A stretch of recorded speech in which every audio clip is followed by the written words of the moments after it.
This is a short recording of the IBM discovery and classification solution. The purpose of this video is going to be a short overview. If you want a data at rest component, there is a data at in motion component. I'm going to cover both throughout this short demonstration. So assuming that the organization has some sort of visibility infrastructure, the system is able to tap into it and leverage it and understand how data transactions are. When it comes to actually doing the data discovery itself, there's multiple layers to get to a high degree of accuracy.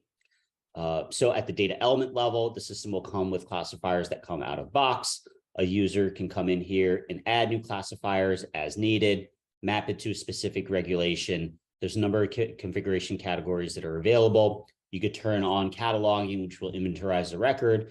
If it's a sensitive record that needs to be encrypted, an organization has the option to encrypt it in that catalog. Pre-formatters account for the way that the classifiers, the record looks, with accounting for spaces or hyphens or periods. And there's a number of configuration options from keywords, patterns, to functions, to a dictionary of values. So that, in combined with constraints, allows the data sources over the wire. It will start to inventorize it. The data sources can then be analyzed at rest. Once it's analyzed at rest, the system will populate these candidate bubbles in our supervised AI module. So what we're looking at is the results of some initial scans. The system is going to present these candidate bubbles as a table that has a relationship with these other tables. That relationship can be modified by a user. So a user could dictate the consolidation of multiple columns from multiple tables into a single view that's meaningful to dashboards that are that give a privacy lens and a security lens. What we're looking at here is a module that's built specifically for the integration with the Guardian Data Protection product. So the system has visibility in what's being monitored by GDP or regarding data protection, what's not yet classified, what should be classified, what regulations are in scope, and some insights regarding that. We have a privacy-oriented view that shows the privacy regulations that are in scope and some insights associated with that.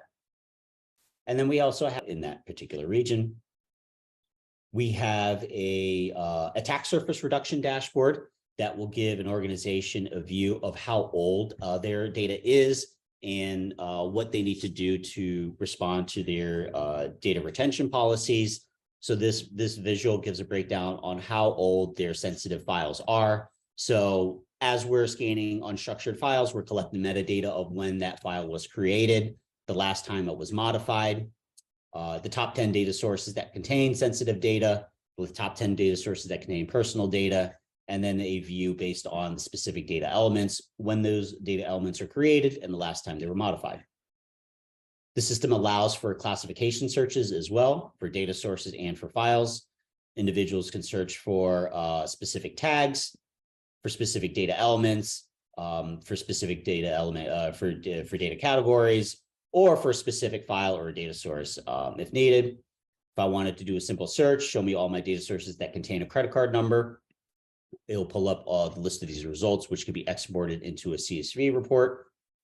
And then I could drill down and get a more granular view of that particular data source. We have associated metadata. We have a breakdown on where that sensitive data is by schemas, tables, and columns, the data elements by schemas, tables, and columns. And if I wanted to filter it, I could ask the system to tell me every column, every schema, table, and column that contains a credit card number, and that could be exported. And lastly, we have a privacy module, which is really useful for the purposes of DSAR requests and responding to those in a timely manner. If an individual calls in and wants to understand where that specific individual exists.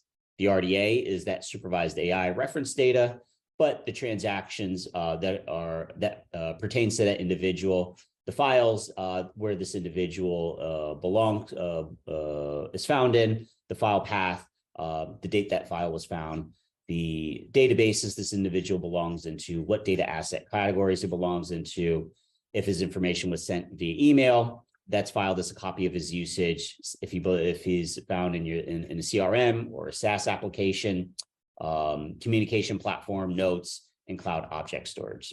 So very broad coverage in the capabilities of Discover and Classify. And that concludes this short demonstration.